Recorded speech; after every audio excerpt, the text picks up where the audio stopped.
കേരളത്തിൻ്റെ തെക്കോട്ടുള്ള ആൾക്കാർ സദ്യയ്ക്ക് ചോറ് വിളമ്പിക്കഴിഞ്ഞ ശേഷം വിളമ്പുന്ന ആദ്യത്തെ കറിയാണ് പരിപ്പ് കറി. ഇതുപോലെ ഒരു നല്ല കുറുകിയ ഒരു കറിയാണ് അത്.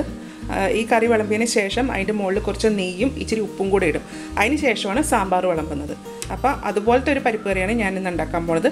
ഫ്രണ്ട്സ്, എൻ്റെ പേര് രഞ്ജിഷ മുരളി. എല്ലാവർക്കും സിമീസ് നാടൻ കിച്ചണിലേക്ക് സ്വാഗതം. ഇതിനായിട്ട് ചെറുപയറിൻ്റെ പരിപ്പ് 1/3 കപ്പ്. ഈ പരിപ്പ് ചെറുതായിട്ടൊന്ന് റോസ്റ്റ് ചെയ്തെടുക്കണം. ഈ ചെറുപയർ ഉപയോഗിച്ചിട്ടും നമുക്ക് ഉണ്ടാക്കാം. ചെറുപയറാകുമ്പോഴത്തേക്കും അത് വറുത്തിട്ട് അതിൻ്റെ തൊലി കളഞ്ഞിട്ട് ഇതുപോലെ പരിപ്പ് മാത്രം എടുക്കണം, എന്നിട്ടാണ് ഉണ്ടാക്കേണ്ടത് കേട്ടോ. പണ്ടത്തെ കാലത്തൊക്കെ അങ്ങനെയാണ് ചെയ്തിരുന്നത്. ഇപ്പം നമുക്കിങ്ങനെയൊക്കെ കിട്ടുന്നതുകൊണ്ട് നമുക്ക് എളുപ്പമാണ്.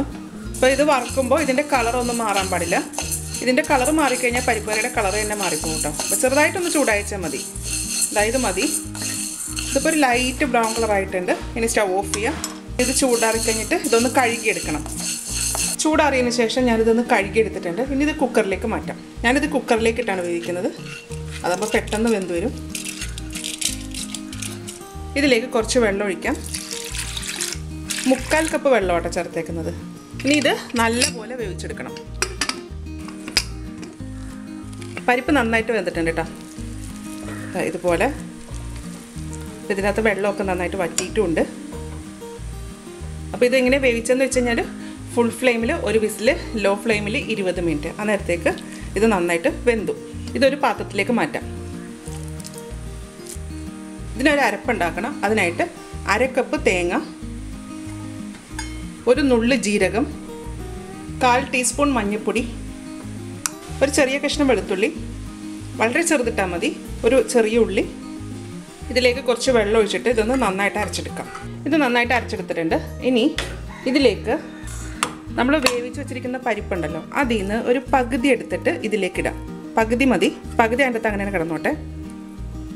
അതും കൂടെ ഒന്ന് അരച്ചെടുക്കണം. ബാക്കി ഇത്രയേ ഉള്ളൂ. ഇതിലേക്ക് ഞാൻ കുറച്ച് വെള്ളം കൂടെ ഒഴിക്കണേന്. തേങ്ങ നന്നായിട്ട് അരച്ചതിന് ശേഷം വേണം കേട്ടോ ഇടാനായിട്ട്. ഇതിലേക്ക് കുറച്ച് വെള്ളം കൂടെ ഒഴിച്ചിട്ടുണ്ട്. ഇനി ഇത് വീണ്ടും ഒന്നും കൂടെ അരച്ചെടുക്കാം. ഇത് കണക്കെ ബാക്കി കുറച്ച് മാറ്റി വെച്ചിട്ടുണ്ടല്ലോ, അതിലേക്ക് ഒഴിക്കാം. ബൗള് കഴുകി ഒഴിക്കാം. ഇനി ഇതിൻ്റെ ഗ്രേവി എത്ര വേണമെന്ന് വെച്ചാൽ അതനുസരിച്ചിട്ട് വെള്ളം ഒഴിക്കാം കേട്ടോ. ഇതെല്ലാം കൂടെ ഒന്ന് ഇളക്കി കൊടുക്കാം. ഇങ്ങനത്തെ കറിക്ക് എരിവുണ്ടാവില്ല, അതുകൊണ്ടാണ് ഇതിൻ്റെ അകത്ത് പച്ചമുളക് അരയ്ക്കാതിരുന്നത്. അതിന് പകരമായിട്ട് ഞാനൊരു പച്ചമുളക് ഇങ്ങനെ രണ്ടായിട്ട് പൊട്ടിച്ചിരുന്നേന്. ആ ഒരു എരിവ് മതി ഇങ്ങനത്തെ കറിക്ക്. ഇതൊന്ന് തിളപ്പിക്കാം. ഇതിലേക്ക് കറിക്ക് ആവശ്യമുള്ള ഉപ്പ്, കുറച്ച് കറിവേപ്പില. ഇനി ഇത് ചെറുതായിട്ടൊന്ന് ചൂടായിട്ട് വരണം. ഒരുപാട് അങ്ങ് തിളയ്ക്കേണ്ട, ചെറുതായിട്ട് ചൂടായാൽ മതി. പായസത്തിന് ഉപയോഗിക്കുന്ന പരിപ്പ് വെച്ചിട്ടാട്ടോ ഇങ്ങനത്തെ പരിപ്പ് കറി ഉണ്ടാക്കുന്നത്. ഞാൻ ആദ്യമേ ചെറുപയറിൻ്റെ പരിപ്പെന്ന് മാത്രമേ പറഞ്ഞുള്ളൂ. അപ്പോൾ എല്ലാവർക്കും അതിൻ്റെ മനസ്സിലാവത്തില്ല അതെന്താണെന്നുള്ളത്.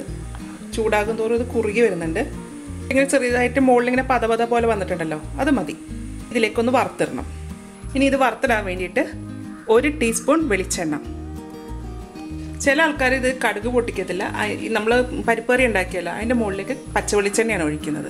എൻ്റെ വീട്ടിലൊക്കെ കടുക് പൊട്ടിച്ചിടുക ചെയ്യുന്നത്. 1/2 ടീസ്പൂൺ കടുക്, ഒരു ചെറിയ ഉള്ളി വട്ടത്തിലരിഞ്ഞത്, ഒരു വറ്റൽമുളക്. ഉള്ളി ഒന്ന് മൂത്ത് വരണം. ഉള്ളി ചെറുതായിട്ടൊരു ബ്രൗൺ കളർ ആവണം, കരിഞ്ഞു പോകരുത്. അത് മൂത്തിട്ടുണ്ട്. സ്റ്റവ് ഓഫ് ചെയ്യാം. അതിനുശേഷം കുറച്ച് കറി ഇത് നമുക്ക് പരിപ്പിൻ്റെ അകത്തേക്ക് ഒഴിക്കാം. ഒഴിച്ചതിന് ശേഷം ഒരു 5 മിനിറ്റ് നേരത്തേക്ക് ഒന്ന് അടച്ചു വെക്കാം. ഇപ്പം നമ്മുടെ സദ്യ സ്പെഷ്യലായിട്ടുള്ള പരിപ്പ് കറി റെഡി ആയിട്ടുണ്ട്. ഇത് നല്ലൊരു കുറുകിയ കറിയാണേ. ഇപ്പം ചൂടുണ്ടെങ്കിൽ തന്നെ ഇതിപ്പോൾ കുറച്ച് കുറുകിയിട്ടായിരിക്കുന്നത്. ചൂടാറുമ്പോൾ ഇത് ഒന്നും കൂടെ കുറുകി വരും. ഇപ്പോൾ പരിപ്പ് പായസത്തിൻ്റെയൊക്കെ ഒരു ടെക്സ്റ്റാണ് ഇതിന്. അപ്പോൾ നമുക്ക് ഈ കറി എങ്ങനെയാണ് വിളമ്പുന്നത് നോക്കാം. അപ്പോൾ ഞാൻ ചോറെടുത്തിട്ടുണ്ട്. ചോറിൻ്റെ മധ്യഭാഗം ഒന്നിങ്ങനെ ആക്കി കൊടുക്കുക. അതിനുശേഷം ഇതിലേക്ക് ഇങ്ങനെ കറി ഒഴിക്കാം.